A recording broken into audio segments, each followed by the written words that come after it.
La Central Deportiva. Saludamos a Fernando Signorini, histórico preparador físico de Diego Armando Maradona. Nosotros estamos en Dallas, en la previa de Argentina-Jordania, una ciudad esta de Dallas que hace 32 años era noticia, y la noticia no era buena porque a Diego le confirmaban el doping positivo después del partido contra Nigeria.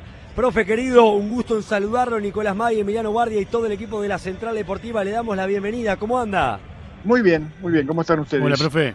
Bien, profe, bien. Bueno, yo digo, estuve recorriendo Dallas, es una ciudad que sinceramente me ha gustado muchísimo, pero aquellos que queremos a Maradona, que quisimos, que siempre vamos a querer a Maradona, nos duele Dallas, a 32 años exactamente de ese momento, profe, usted que fue una pieza muy importante en la comunicación, porque había que darle la noticia a Diego. ¿Qué recuerda? ¿Qué le puede contar a la gente? No, bueno, recuerdo que estábamos en la habitación de enfrente, a la 114 donde estaba Diego, junto con Marco Franchi y otros allegados, y en ese momento llegó Rubén Mochela, que era un administrativo de AFA que había ido para ser testigo de la contraprueba del doping, y bueno, cuando abrió la puerta Rubén no necesitó hablar porque nos vio y se puso a llorar. Bueno, dando señales de que Diego había sido excluido de la competencia. Y entonces yo le dije a Marco, vamos. Y ese vamos era que me acompañara a la habitación de enfrente. Y yo abrí la puerta, también vino Oscar Ruggeri. Me senté en la cama y le puse la mano en la cabeza, Diego, como haciéndole un mimo, ¿no? Y recuerdo que le dije, Diegucho, vamos que nos sacaron, estamos afuera. Dije, nos sacaron, estamos afuera, como para no dejarlo solo, ¿no? Como para decirle que sacaron. Y qué pasó? Dijo él, que aparentaba estar dormido, pero yo creo que no, que adoptaba esa conducta como para, no quería vivir ese momento, no sabía lo que iba a pasar, así que bueno, le dije no, dale, levantate, date una ducha y estamos en la habitación del frente. Bueno, salimos, en un momento Marco hizo, además de quedarse, yo le hice señal, no, vamos, como ese tipo de momentos hay que pasarlo rápidamente, porque si no se perpetúan y peor, así que nos fuimos. Y a los 2 o 3 minutos escuchamos como un grito así de desesperación y un golpe. Se ve que se sacó toda la furia y alguna pared o alguna puerta apagó el pato, ¿no? Y entonces a los 10 minutos apareció, ¿no?, en la habitación con la cara congestionada, lloroso, y ahí fue donde se prestó a la entrevista que le hizo Adrián Paenza y en el que dijo que, bueno, que le habían cortado las piernas, ¿no? Él estaba en la 714 y ustedes en la de enfrente, en la 715. Ustedes son los que tuvieron que movilizarse al cuarto de él, porque Argentina, recordemos, profe, había llegado a Dallas para jugar contra Bulgaria el 30 justamente de junio. Claro. Sí. Bueno, pues con la esperanza de que a lo mejor, como se había corrido el rumor de que un jugador español, Calderé, en el Mundial anterior había sido tomado con la misma sustancia, pero simplemente le habían dado un partido, bueno, todavía alentábamos pensando que la justicia siempre es igual para todos, pero se ve que no. Profe, ¿usted siente que como que estaban preparados para eso, que estaban esperando ese momento, dar ese golpe? Claro, sí, pero por supuesto que sí, porque más o menos 8 días antes del inicio del Mundial, yo le había sugerido al doctor Ernesto Ugalde, que era el médico titular, digamos, porque el otro era Roberto Pedro, cardiólogo, de que como él tenía muchas dudas por todas las cosas que Daniel Serrini, que era la persona que Guillermo Coppola le había acercado a Diego, para que manejara el tema de la nutrición. Entonces le dije, ¿por qué no le pedís a Grondona que baje una orden de la FIFA que ya están autorizados los controles a sorpresa? Entonces, obviamente que no se lo vamos a hacer a Diego solo porque se va a dar cuenta y no le va a gustar nada. Bueno, que se lo hagan a todo el plantel. y si había algún tipo de sustancia ya en su organismo, había tiempo suficiente como para reparar el error, ¿no? O directamente no hacerlo participar. Sin embargo, y extrañamente, Grondona, cuando Ugalde habló, se negó, porque dijo, no, era molestar mucho a los jugadores. ¿Qué molestar mucho? Era 1 minuto por jugador, porque además Roberto Pedrosa tenía todos los tubos, eso se lo pueden hablar con él, e inclusive fue el que estuvo en el control antidoping y se negó a participar y a firmar la planilla porque en los frascos a donde estaba la sustancia decía precisamente el nombre de la droga que se iba a buscar, con lo que el protocolo había sido violado y Diego entonces tendría que haber sido autorizado a jugar. Pero bueno, eso lo puede contar mucho mejor que yo, ya te repito, Roberto Pedro, porque fue el encargado de Argentina para la prueba del doping, ¿no? De la contraprueba. Profe, usted es una persona sumamente autorizada para hablar y sabe lo que sufrió, lo que le dolió, lo que le generó a Maradona ese momento, por todo lo que había hecho para estar, ¿no? Porque usted lo estuvo acompañando permanentemente.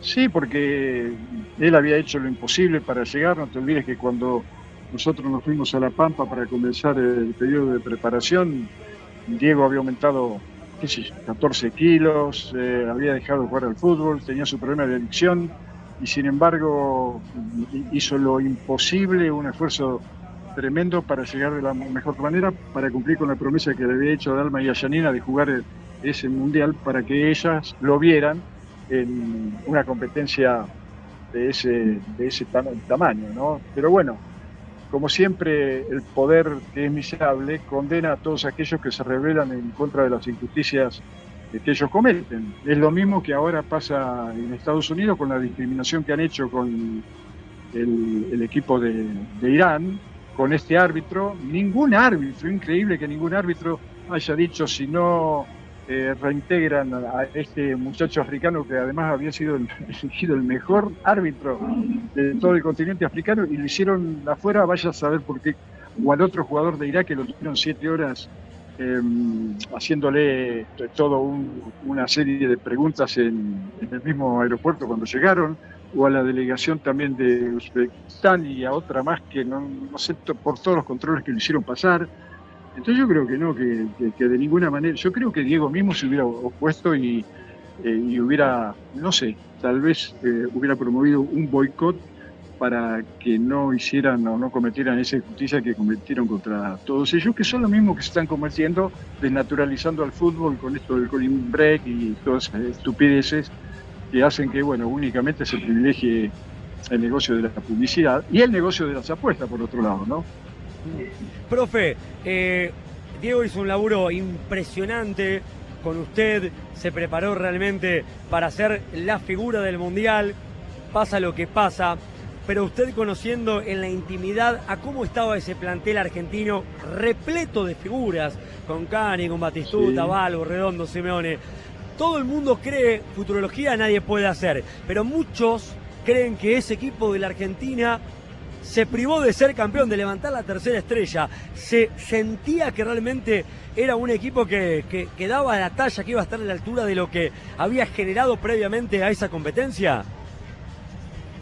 Sí, sin ninguna duda, pero lo que le pasó a Diego fue un golpe anímico del que no le pusieron, no sé, restablecer, porque es cierto que el estado emocional es mucho más importante que el estado físico, y sobre todo en el fútbol, que está manejado por las emociones, ¿no? Yo creo que sí, era un equipo poderoso, pero tampoco se puede decir porque es contrafáctico. A mí lo que más me dolió no fue eso, fue la injusticia que directamente se cometió por el simple hecho de que Diego era un rebelde que no aceptaba las órdenes injustas que el poder estaba aplicando sobre el fútbol. Hoy mismo, él mismo había sugerido la posibilidad en el 86 de crear un sindicato de jugadores para hacerse cargo de los destinos del fútbol, y eso no se lo perdonaron, como tampoco le perdonaron la semifinal en Italia, en Nápoles, cuando la selección argentina dejó fuera la selección local. Claro. Profe, lo conoció usted, también a Messi lo tuvo durante el periodo de Diego como entrenador. Messi cumplió el pasado miércoles 39 años.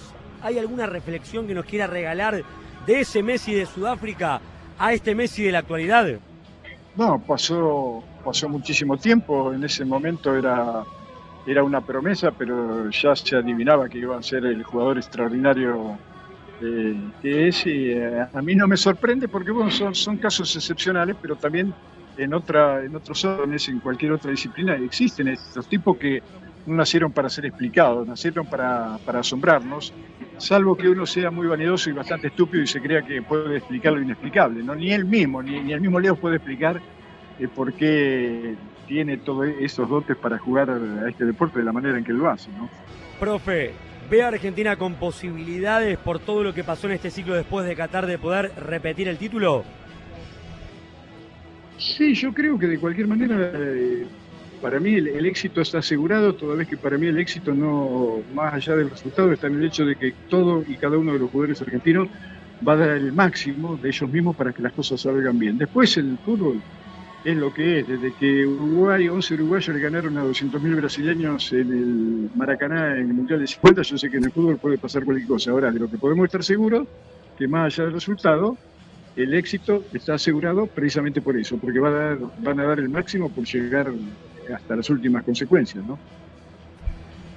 Profe, sabe, como le dije en el comienzo, el cariño, el respeto siempre nos ha atendido. Le cuento a la gente rapidito, fue clave el profe para orientarme y poder llegar al hotel a donde Diego da justamente la conferencia de prensa, cambiado de nombre, por eso había mucha confusión y es de una emoción tremenda pude ingresar a la 714 y el profe me dijo, profe, ¿a dónde estaba el baño? ¿A dónde me dijo usted? ¿A la izquierda o a la derecha? A la izquierda, claro, y la cama de Diego a la No, un sí, fenómeno, no, un fenómeno. Perfectamente, claro. Un fenómeno, un fenómeno. ¿A Diego le hubiese gustado venir a este mundial o ni venía? Yo creo que no, porque además no lo hubieran dejado entrar. Él mismo dijo que no lo dejaban entrar ni en Estados Unidos ni en Japón. ¿Lo extraña? Sí, claro, se extraña, como cualquier afecto. No te olvides que yo ya tengo tantos años que el tener muchos años te produce eso, ¿no? En el camino perder muchos afectos, familiares, amigos. Y en todo caso, Diego, de mis amigos, era el que mejor jugaba al fútbol. Eso no tengo ninguna duda. Pero yo tengo amigos que jugaban mejor que él al truco, a la bocha, al golf, y eran amigos queridos también. Yo no puedo privilegiarlo a él porque era famoso, porque sería una manera de no, qué sé yo, privilegiar el verdadero sentimiento, el más genuino sentimiento que es la amistad, ¿no? Le mando un abrazo gigante. Gracias, profe. Bueno, Macanudo, abrazo para ustedes, mucha suerte. Muy amable. Y hasta pronto. De verdad. Sí, señor, gracias, muchas gracias. Fernando Signorini, el histórico preparador físico de Diego Armando Maradona. Él, junto con Marco Franchi, la historia dice que también es el cabezón Oscar Ruggeri, quienes se acercaron desde la habitación 715 a la 714 para decirle a Diego que el resultado de la contraprueba a su control antidoping también había dado positiva. A 32 años de un hecho muy triste para Maradona, para el fútbol argentino. La Central Deportiva.